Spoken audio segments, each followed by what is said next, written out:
Anyone maybe too scared? Any comments? Well, I'm not that good.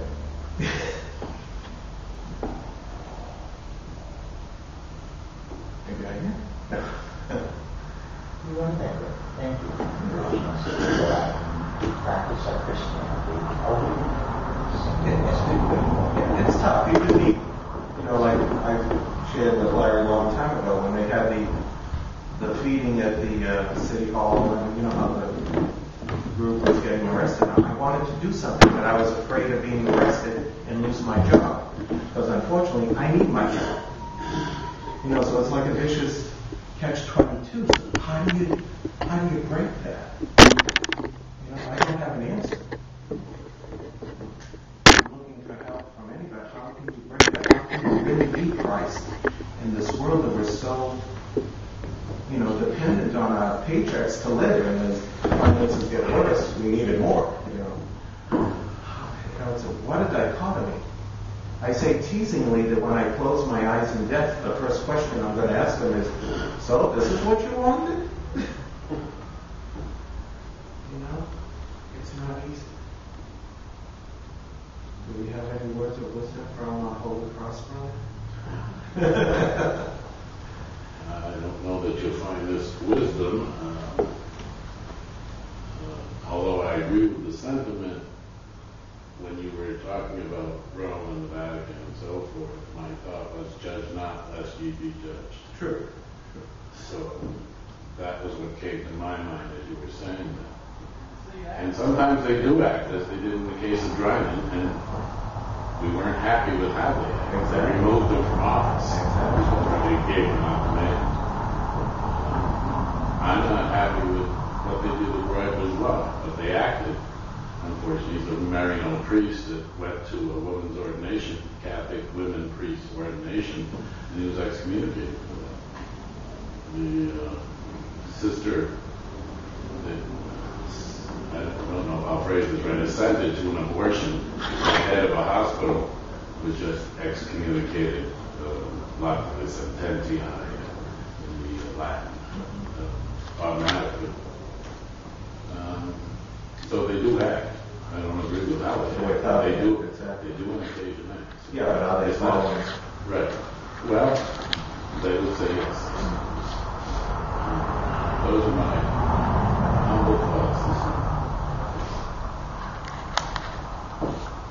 Even today is come out with Friday.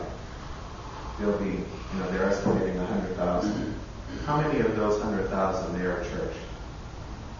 All feel comfortable coming back to a faith because of their sexual orientation. That's what we need to bring them back. Who cares? You're still God's child. God, you remember the old adage, God doesn't make junk?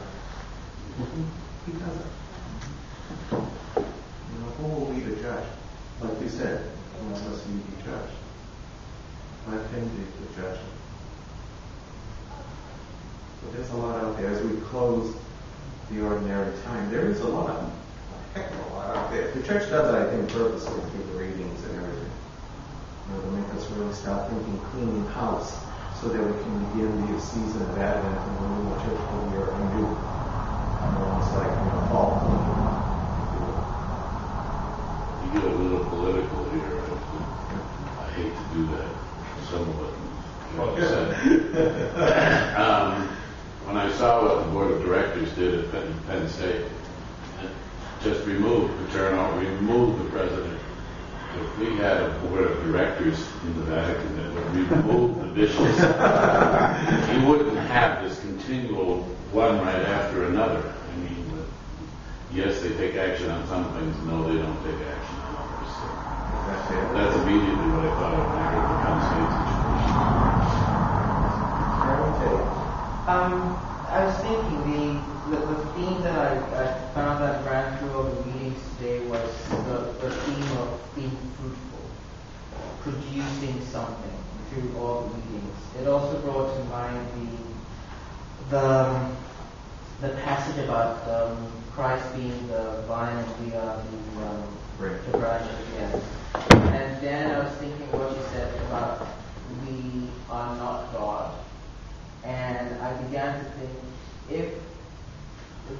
if Christ is the vine and we are the branches, we are part of it. So doesn't that make us a part of God? Yes, we are made in the image and likeness of God. Yes, but we're not God. But we are part of God. Yes, we are part of Him, but we are not the Almighty. That's what I meant there. Unfortunately, there are those that think that they are. Yeah. You going to say something? No, I was going to ask, there's like the whole love without judgment. Oh, exactly. Love without judgment. Yeah. Most definitely. That's why we have that motto. Only the big eye judges.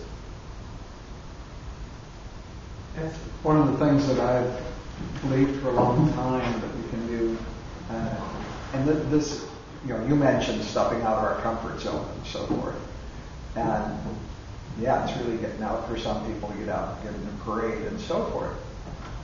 But for me, I think there are a lot of things that we can do too, which involves just being open about what we believe and what we don't believe. And when we hear somebody saying something that's harsh, negative, judgmental, denigrating to others, without trying to be judgmental to them, saying shame on you for it, at least say, there might be another side to the story, or have you ever considered that, or considered this? But in somehow just not remaining silent, because I've always been concerned, and this is going way, I'm talking back into, equal rights and prior. When we would hear people make downright nasty statements and so forth, to just remain silent, I think often just implies or infers consent or assent to that, agreement with it. And I think that maybe a lot can be done by just letting someone know, I don't agree with that.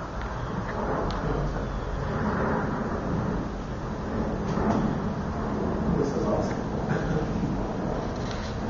Anything else? I don't want to cut it off. Recently, I think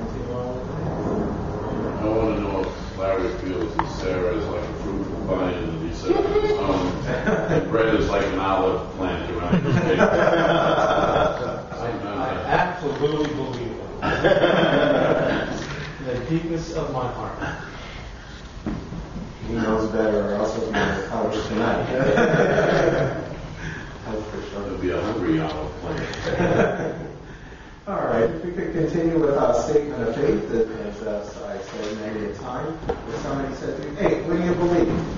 Well, it's easy. On page 81, we say,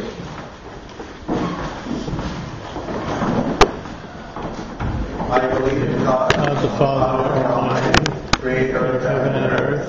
I believe in Jesus Christ, His only Son, our Lord, who was conceived by the power of the Holy Spirit and born of the Virgin Mary, under Pontius Pilate, crucified, died, and was buried, descended into heaven.